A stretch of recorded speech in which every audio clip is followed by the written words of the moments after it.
A Pianista, de Machado de Assis.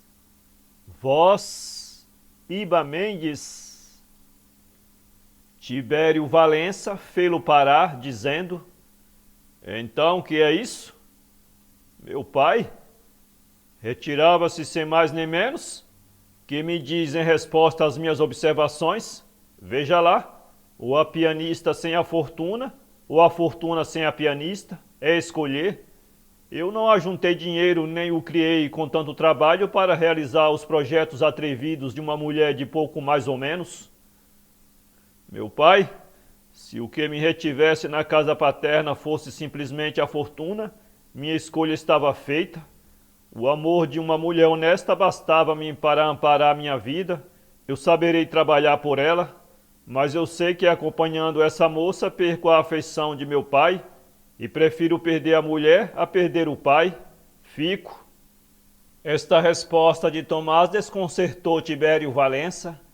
O pobre homem passou a mão pela cabeça, fechou os olhos, franziu a testa e depois de 2 minutos disse, levantando-se: pois sim, de um ou outro modo estimo que fique, poupo-lhe um arrependimento.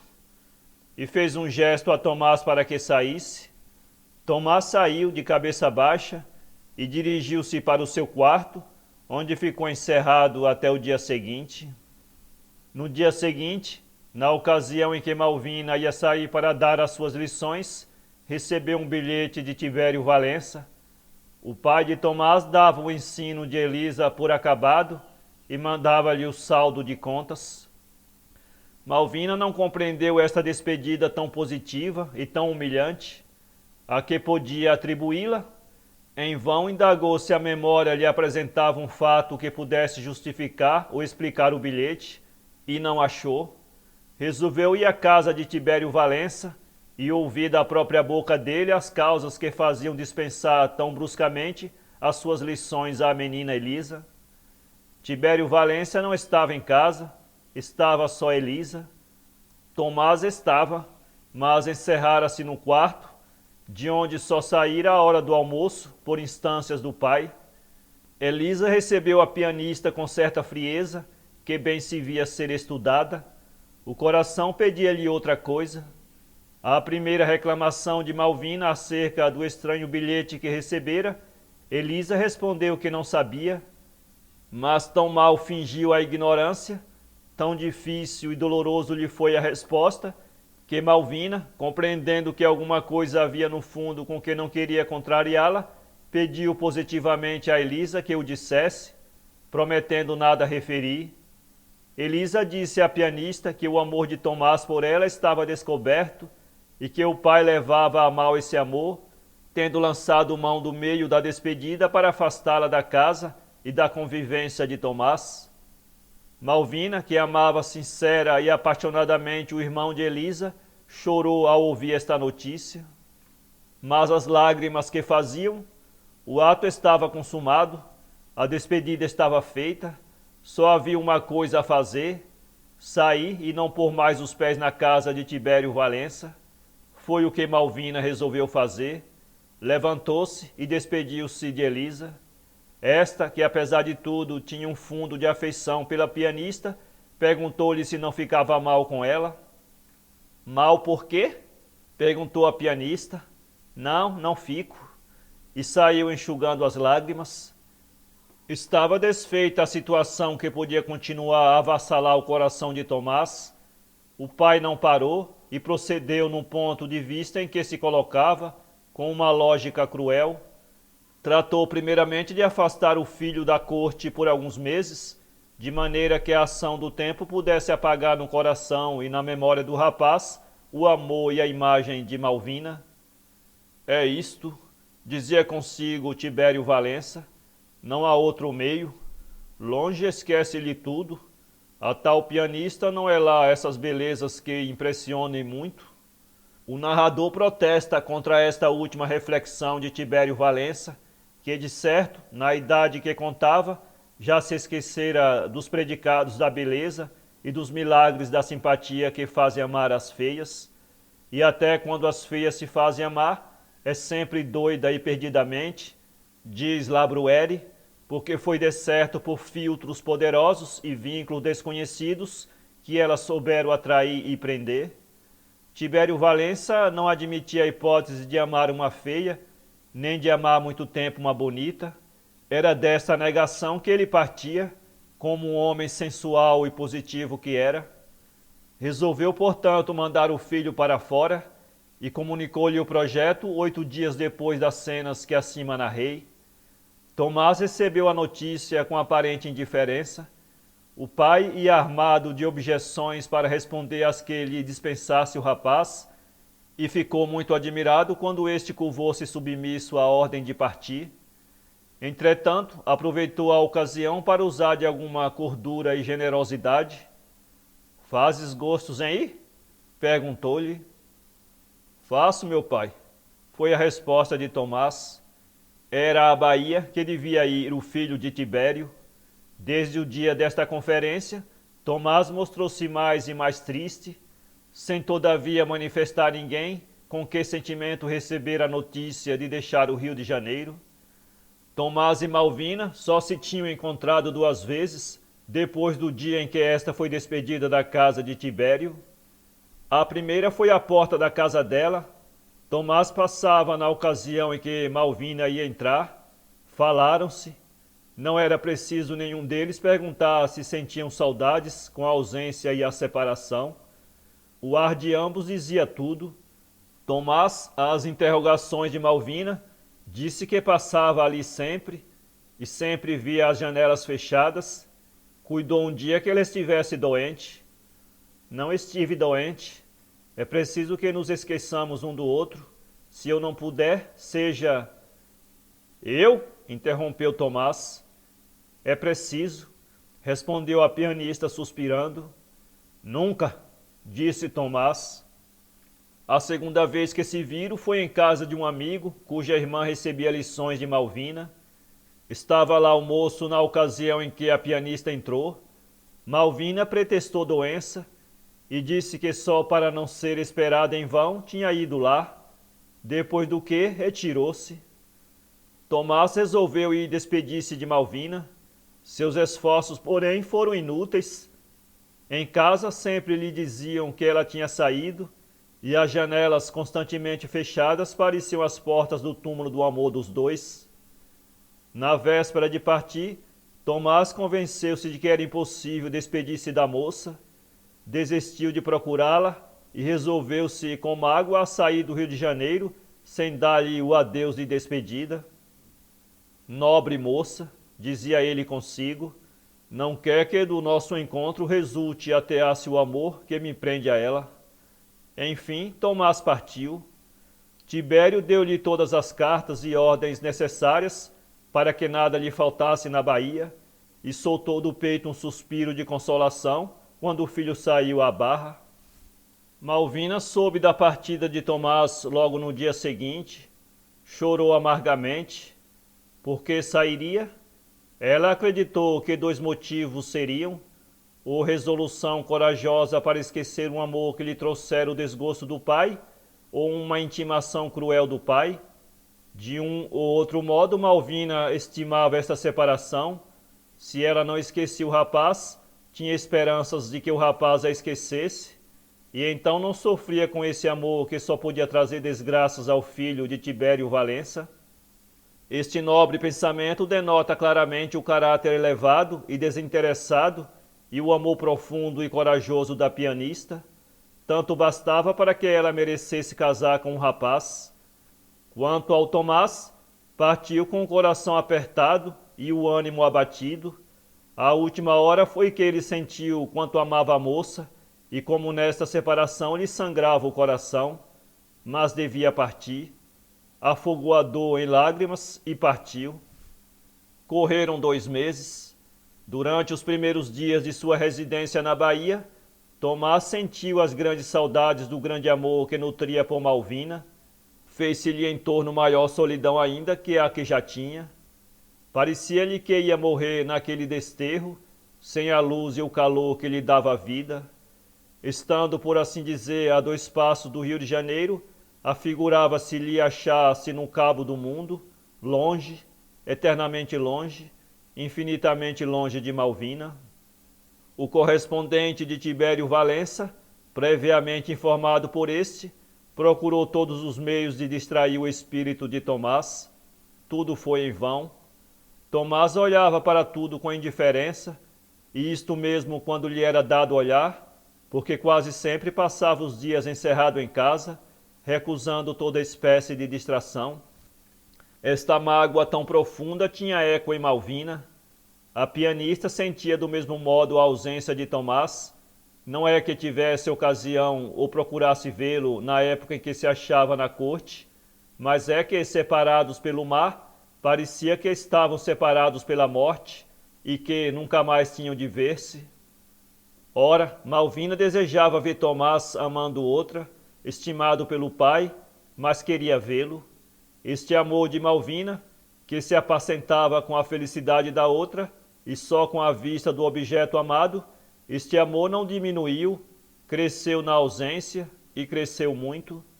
A moça nem já podia conter as suas lágrimas, vertia-as insensivelmente todos os dias.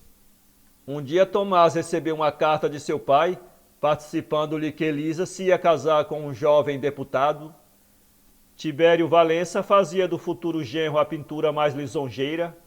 Era a todos os respeitos um homem distinto e digno da estima de Elisa. Tomás aproveitou a ocasião e, na resposta que deu a essa carta, respondeu a Tibério Valença a ideia de fazê-lo voltar para assistir ao casamento de sua irmã, e procurou lembrar isto num tom mais indiferente e frio deste mundo. Tibério Valença quis responder positivamente que não, mas, forçado a dar minuciosamente as razões da negativa e não querendo tocar no assunto, tomou a resolução de não responder senão depois de concluído o casamento, a fim de lhe tirar o pretexto de novo pedido da mesma natureza. Tomás estranhou o silêncio do pai, não escreveu outra carta pela razão de que a insistência fá-lo-ia desconfiar. Demais, o silêncio de Tibério Valença, que ao princípio lhe pareceu estranho, tinha uma explicação própria e natural. Essa explicação foi a verdadeira causa do silêncio. Tomás compreendeu e calou-se. Mas, passados os 2 meses, nas vésperas do casamento de Elisa, apareceu Tomás no Rio de Janeiro. Saíra da Bahia inopinadamente, sem que o correspondente de Tibério Valença pudesse obstar. Chegando ao Rio de Janeiro, foi o seu primeiro cuidado ir à casa de Malvina. Naturalmente não lhe podiam negar a entrada, visto não haver ordem nesse sentido por saber-se que ele estava na Bahia. Tomás, que dificilmente se pudera conter nas saudades que sentiu por Malvina, chegara ao estado de lhe ser impossível continuar ausente. Procurou eludir a vigilância do correspondente de seu pai e, na primeira ocasião, pôs em execução o projeto concebido. Durante a viagem, à proporção que se aproximava do porto desejado, expandia-se o coração do rapaz e nasciam-lhe ânsias cada vez maiores de pôr o pé em terra. Como já disse, a primeira casa a que Tomás se dirigiu foi a de Malvina. O fâmulo disse que esta se achava em casa e Tomás entrou. Quando a pianista soube que Tomás estava na sala, soltou um grito de alegria, manifestação espontânea do coração, e correu ao encontro dele. O encontro foi como devia ser o de 2 corações que se amam e que tornam a ver-se depois de longa ausência.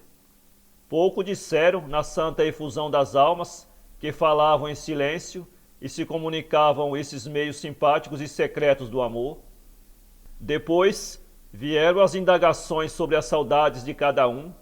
Era aquela a primeira vez que tinham ocasião de dizer francamente o que sentiam um pelo outro. A pergunta natural de Malvina foi esta: abrandou-se a crueldade de seu pai? Não, respondeu Tomás. Como não? Não, vim sem ele saber. Ah, não podia mais estar naquele desterro. Era necessidade para o coração e para a vida. Oh, fez mal. Fez o que devia. Mas seu pai... Meu pai ralhará comigo, mas paciência, acho-me disposto a afrontar tudo. Depois de consumado o fato, meu pai é sempre pai e nos perdoará. Oh, nunca. Como? Nunca? Recusa ser minha mulher? Essa seria a minha felicidade, mas quisera sê-lo com honra. Que mais honra? Um casamento clandestino não nos ficaria bem. Se ambos fôssemos pobres ou ricos, sim, mas a desigualdade das nossas fortunas. Oh, não faças essa consideração. É essencial.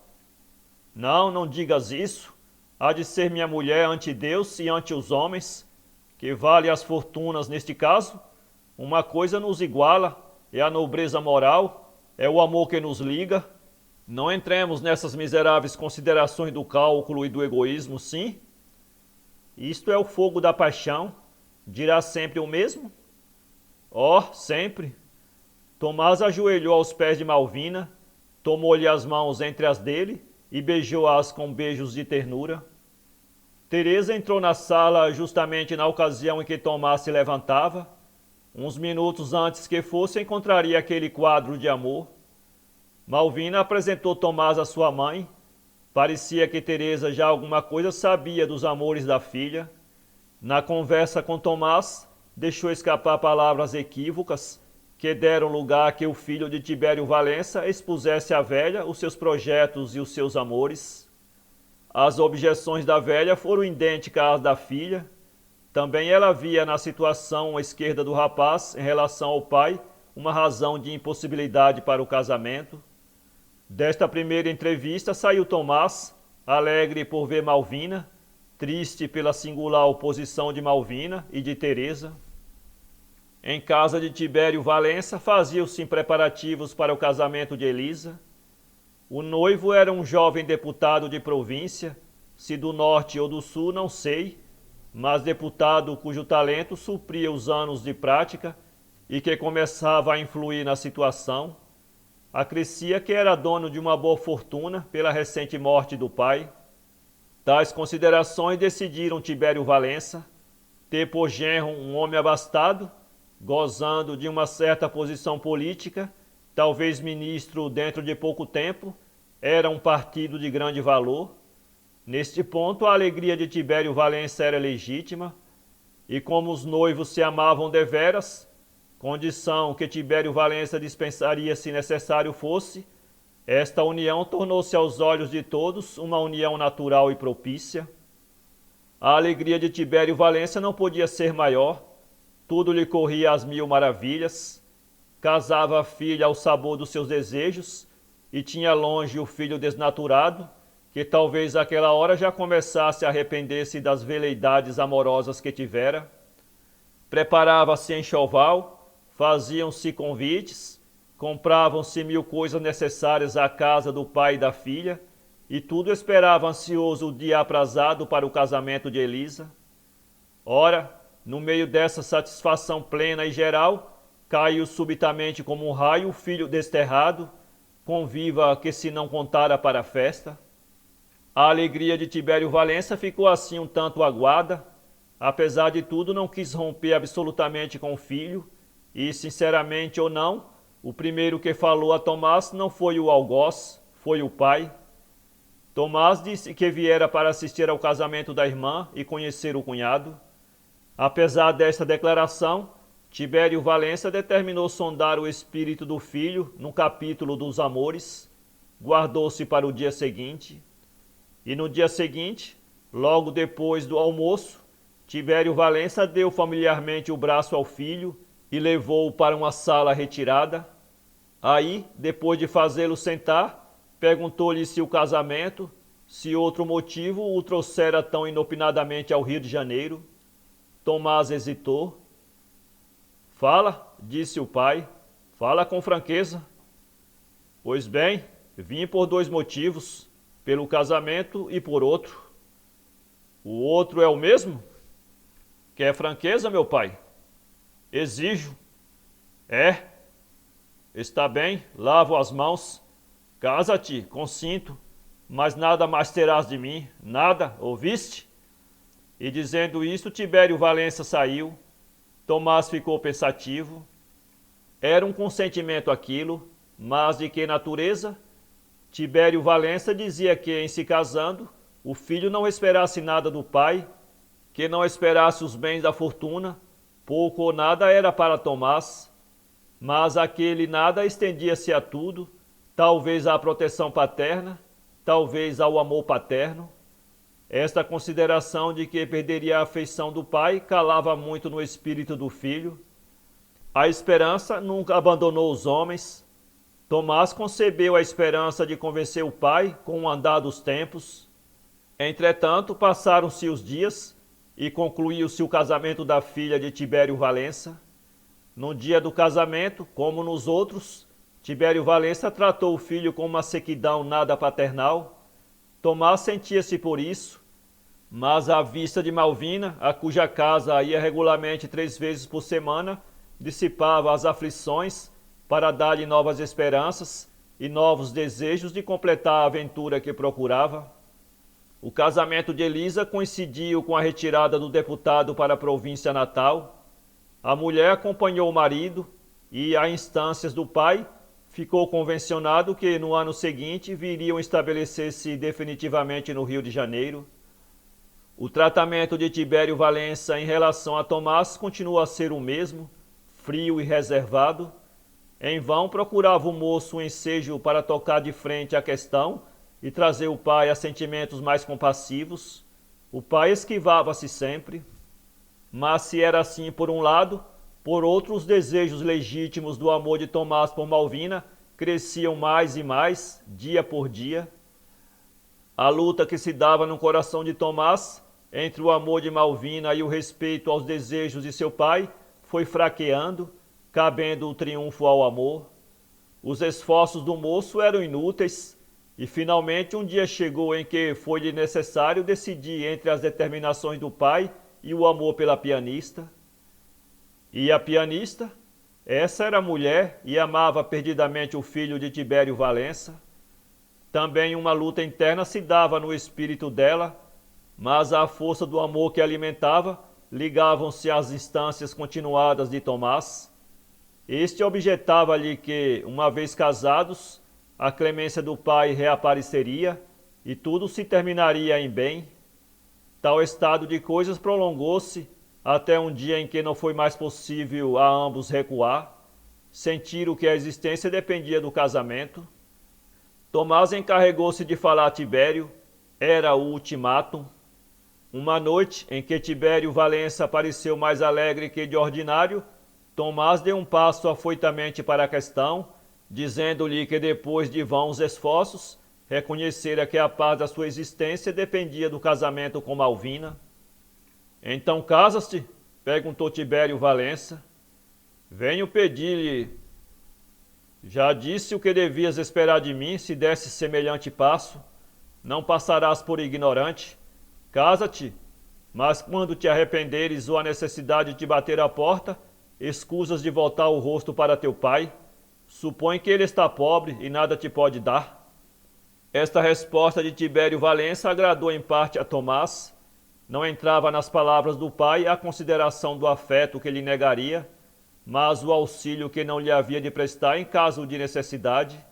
Ora, este auxílio era o que Tomás dispensava, uma vez que se pudesse unir a Malvina.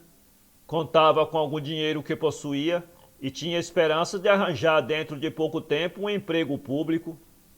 Não deu outra resposta a Tibério Valença senão a de que estava determinado a realizar o casamento.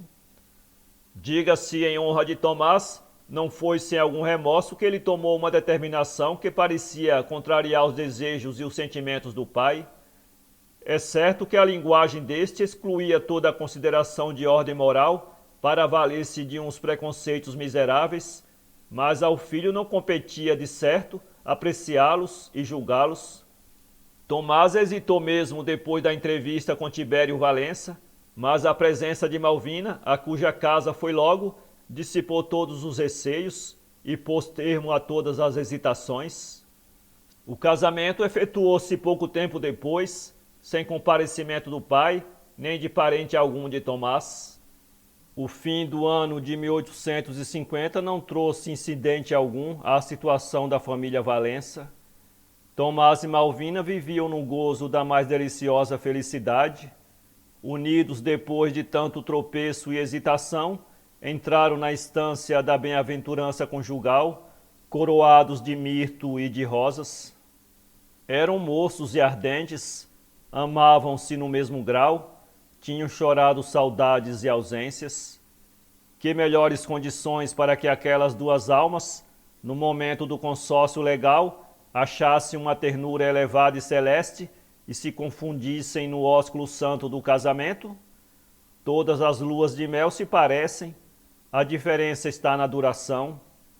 Dizem que a lua de mel não pode ser perpétua, e para desmentir este ponto não tenho direito da experiência.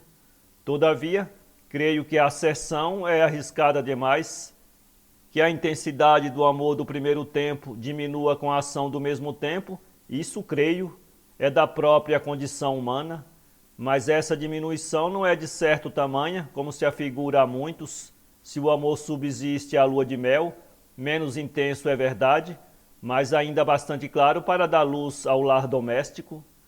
A lua de mel de Tomás e Malvina tinha certo caráter de perpetuidade. No princípio do ano de 1851, adoeceu Tibério Valença.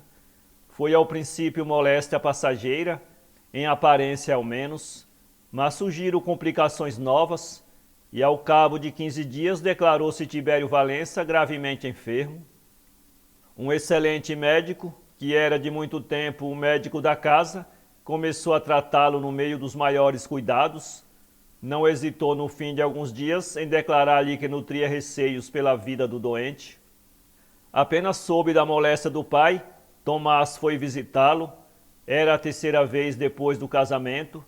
Nas duas primeiras, Tibério Valença tratou-o com tal frieza e reserva que Tomás julgou dever deixar que o tempo, remédio a tudo, modificasse um tanto os sentimentos do pai. Mas agora o caso era diferente. Tratava-se de uma moléstia grave e do perigo de vida de Tibério Valença. Tudo desaparecera diante desse dever.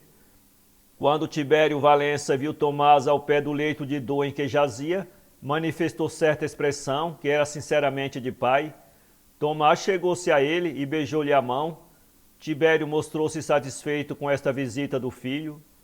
Os dias correram e a moléstia de Tibério Valença, em vez de diminuir, lavrava e começava a destruir-lhe a vida. Houve consultas de facultativos. Tomás indagou dele sobre o estado real de seu pai, e a resposta que teve foi que, se não era desesperado, era ao menos gravíssimo. Tomás pôs em atividade tudo quanto podia tornar a vida o autor dos seus dias. Dias e dias passava junto do leito do velho, muitas vezes sem comer e sem dormir. Um dia em que voltava para casa, após longas horas de insônia, veio Malvina, saindo-lhe ao encontro, e abraçá-lo, como de costume, mas com ar de alguma coisa a pedir-lhe. Com efeito, depois de abraçá-lo e indagado o estado de Tibério Valença, pediu-lhe que desejava ir, poucas horas que fosse, cuidar como enfermeira do sogro. Tomás acedeu a esse pedido. No dia seguinte, Tomás disse ao pai quais eram os desejos de Malvina. Tibério Valença ouviu com sinais de satisfação as palavras do filho, e depois de este concluir, respondeu-lhe que aceitava contente a oferta dos serviços da nora. Malvina foi no mesmo dia começar os serviços de enfermeira. Tudo em casa mudou como por encanto. A doce e discreta influência da mulher deu nova direção aos arranjos necessários à casa e à aplicação dos medicamentos. Tinha crescido a gravidade da moléstia de Tibério Valença. Era uma febre que o trazia constantemente, ou delirante, ou sonolento. Por isso, durante os primeiros dias da estada de Malvina em casa do doente, este de nada pôde saber. Foi só depois que a força da ciência conseguiu restituir a Tibério Valença as esperanças de vida e alguma tranquilidade, que o pai de Tomás descobriu a presença da nova enfermeira. Em tais circunstâncias, os preconceitos só dominam os espíritos inteiramente pervertidos. Tibério Valença, apesar da exageração dos seus sentimentos, não estava ainda no caso, acolheu a nora com um sorriso de benevolência e de gratidão. Muito obrigado, disse ele. Está melhor? Estou. Ainda bem. Há muitos dias que está aqui? Há alguns. Não sei do que se tem passado. Parece que acordo de um longo sono que tive eu. Delírios e constantes sonolências. Sim, é verdade. Mas estou melhor, estou salvo. Está. Dizem os médicos. Dizem e vê-se logo. Ah, graças a Deus. Tibério Valença respirou como um homem que aprecia a vida no grau máximo, depois acrescentou: ora, quanto trabalho teve comigo? Nenhum. Como nenhum? Era preciso haver alguém que dirigisse a casa. Bem sabe que as mulheres são essencialmente donas de casa. Não quero encarecer o que fiz. Eu pouco fiz, filo por dever, mas quero ser leal declarando que foi o pensamento que me trouxe aqui. A senhora tem bom coração. Tomás entrou neste momento. Oh, meu pai, disse ele. Adeus, Tomás. Está melhor? Estou. Sinto e dizem os médicos que estou melhor. Está sim. Estava a agradecer a tua mulher. Malvina acudiu logo. Deixemos isso para depois. Desde o dia em que Tibério Valença teve esse diálogo com a nora e o filho, a cura foi se operando gradualmente. No fim de um mês entrou Tibério Valença em convalescença. Estava excessivamente magro e fraco. Só podia andar apoiado a uma bengala e ao ombro de um criado. Tomás substituiu muitas vezes o criado, a chamado do próprio pai. Nesse íntere, foi Tomás contemplado na pretensão que tinha a um emprego público. Progrediu a convalescença do velho e os facultativos aconselharam uma mudança para o campo. Faziam-se os preparativos da mudança, quando Tomás e Malvina anunciaram a Tibério Valença que, dispensando-se agora os seus cuidados e devendo Tomás entrar no exercício do emprego que obtivera, tornava-se necessário a separação. Então não me acompanham? Perguntou o velho. Ambos repetiram as razões que tinham, procurando do melhor modo não ofender a suscetibilidade do pai e do enfermo. O pai e enfermo cederam às razões e efetuou-se a separação no meio dos protestos reiterados de Tibério Valença, que agradecia de alma os serviços que os dois lhe haviam prestado. Tomás e Malvina seguiram para casa e o convalescente partiu para o campo. A convalescência de Tibério Valença não teve incidente algum. No fim de 40 dias estava pronto para outra, como se diz popularmente, e o velho com toda a criadagem voltou para a cidade. Não fiz menção de visita alguma da parte dos parentes de Tibério Valença durante a moléstia deste, não porque eles não tivessem visitado o parente enfermo, mas porque essas visitas não traziam circunstância alguma nova no caso. Todavia, pede a fidelidade histórica que eu as mencione agora. Os parentes, últimos que restavam à família Valença, reduziam-se a 2 velhos primos, uma prima e um sobrinho, filho desta. Estas criaturas foram algum tempo assíduas durante o perigo da moléstia, mas escassearam as visitas desde que tiveram ciência de que a vida de Tibério não corria risco. Convalescente, Tibério Valença não recebeu uma só visita desses parentes. O único que o visitou algumas vezes foi Tomás, mas sem a mulher.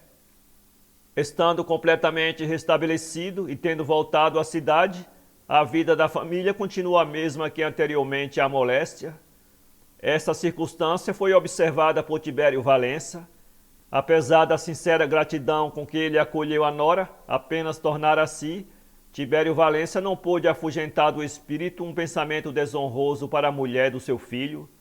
Dava o desconto necessário às qualidades morais de Malvina, mas interiormente acreditava que o procedimento dela não fosse isento de cálculo.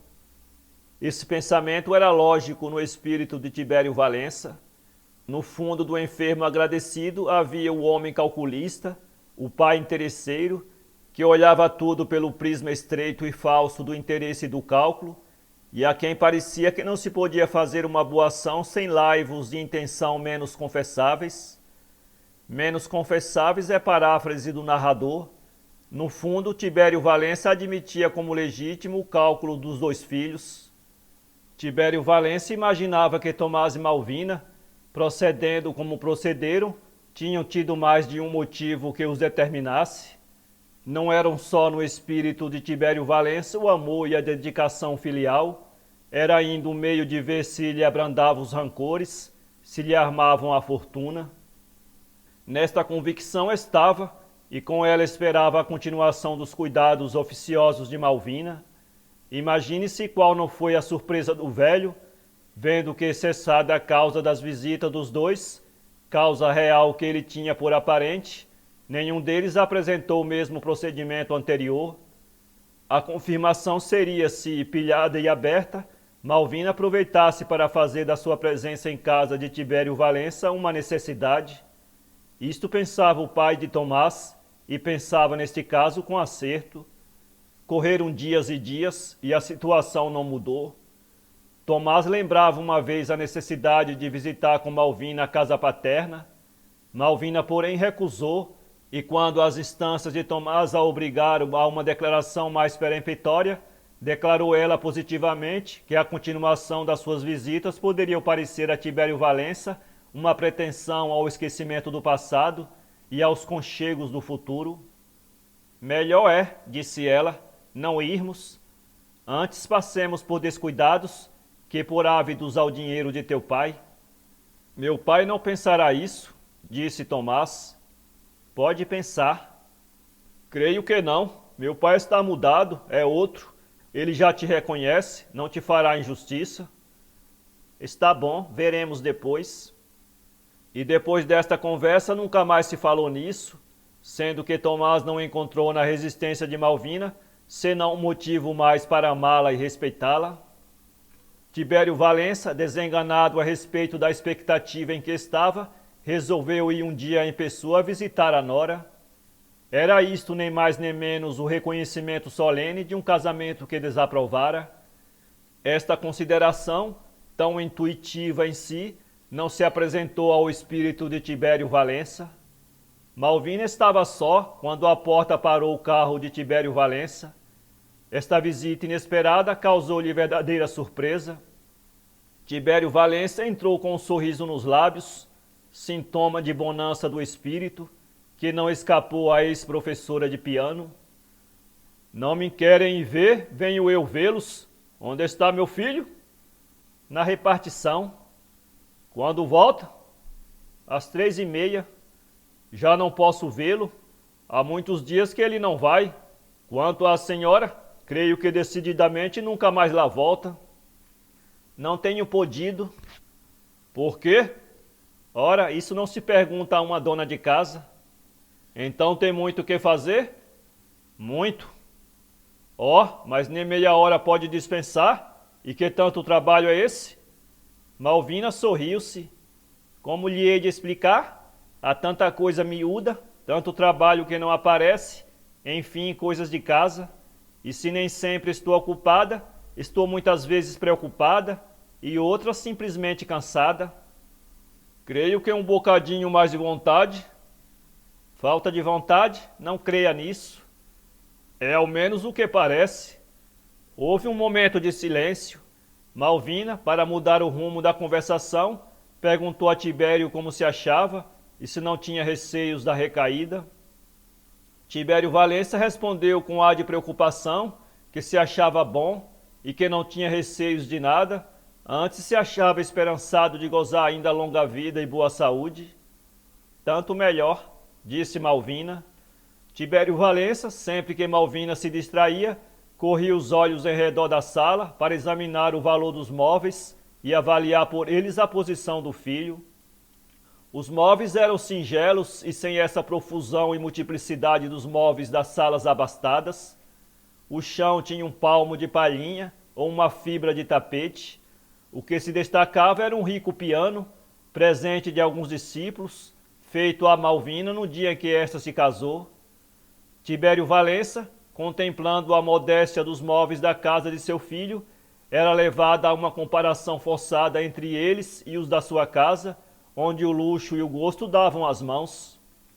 Depois desse exame minucioso, interrompido pela conversação que continuava sempre, Tibério Valência deixou cair um olhar sobre uma pequena mesa ao pé da qual se achava Malvina. Sobre essa mesa estavam umas roupas de criança. "Cose para fora?"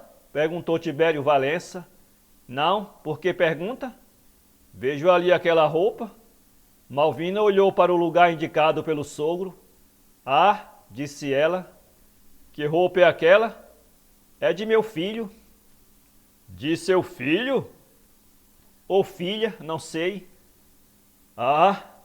Tibério Valência olhou fixamente para Malvina e quis falar, mas causou-lhe tal impressão a serenidade daquela mulher, cuja família se ia aumentar e que olhava tão impavidamente para o futuro, que a voz se lhe embargou e não pôde pronunciar a palavra.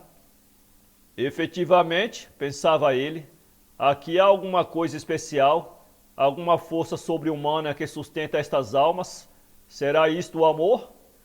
Tibério Valência dirigiu algumas palavras à nora e saiu deixando lembranças para o filho e instando para que ambos fossem visitá-lo.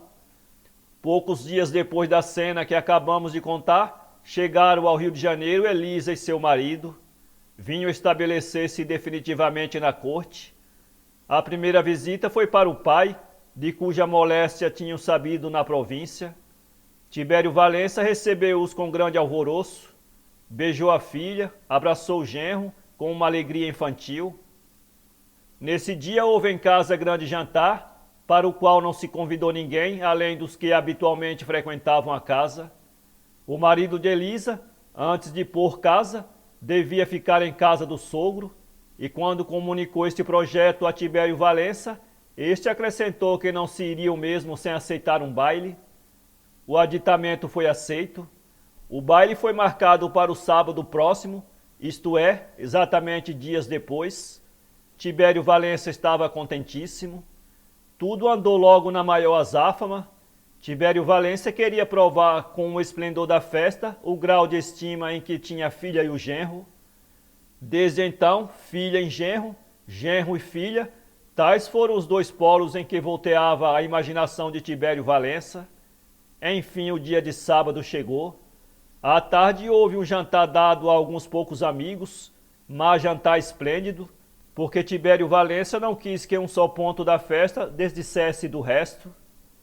Entre os convidados para o jantar, veio um que informou o dono da casa de que outro convidado não vinha, por ter grande soma de trabalho a dirigir. Era exatamente um dos mais íntimos e melhores convivas. Tibério Valência não se deu por convencido com o recado e resolveu escrever-lhe uma carta exigindo a presença dele no jantar e no baile. Em virtude disto, foi ao gabinete, abriu a gaveta, tirou o papel e escreveu uma carta que mandou incontinente.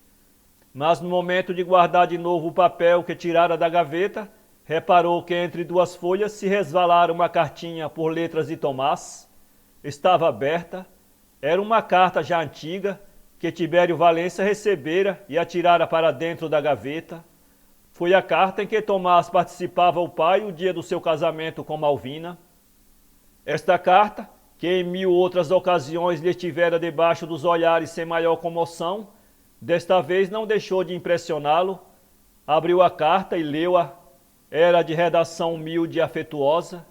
Veio à mente de Tibério Valência a visita que fizera à mulher de Tomás. O quadro da vida modesta e pobre daquele jovem casal apresentou-se-lhe de novo aos olhos. Comparou esse quadro mesquinho com um quadro esplêndido que apresentava a casa dele, onde um jantar e um baile iam reunir amigos e parentes. Depois viu a doce resignação da moça, que vivia contente no meio da parcimônia, só porque tinha o amor e a felicidade do marido. Essa resignação afigurou-se-lhe um exemplo raro, tanto lhe parecia impossível sacrificar o gozo e o supérfluo às santas afeições do coração. Enfim, o neto que lhe aparecia no horizonte, e para o qual Malvina já confeccionava um enxoval, tomou mais viva e decisiva ainda a impressão de Tibério Valência. Uma espécie de remorso fez-lhe doer a consciência. A nobre moça, a quem ele tratara tão desabridamente, o filho, para quem ele fora um pai tão cruel, tinha um cuidado com verdadeiro carinho, o mesmo homem de quem receberam a ofensa e o desagrado. Tibério Valença refletia tudo isso passeando no gabinete.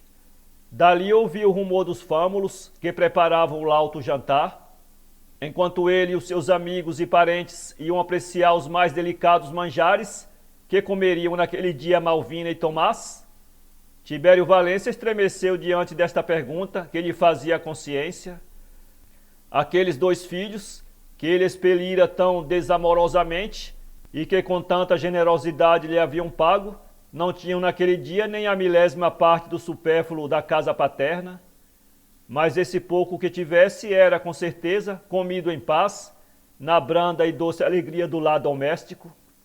As ideias dolorosas que assaltavam o espírito de Tibério Valença fizeram com que ele esquecesse inteiramente os convivas que se achavam nas salas.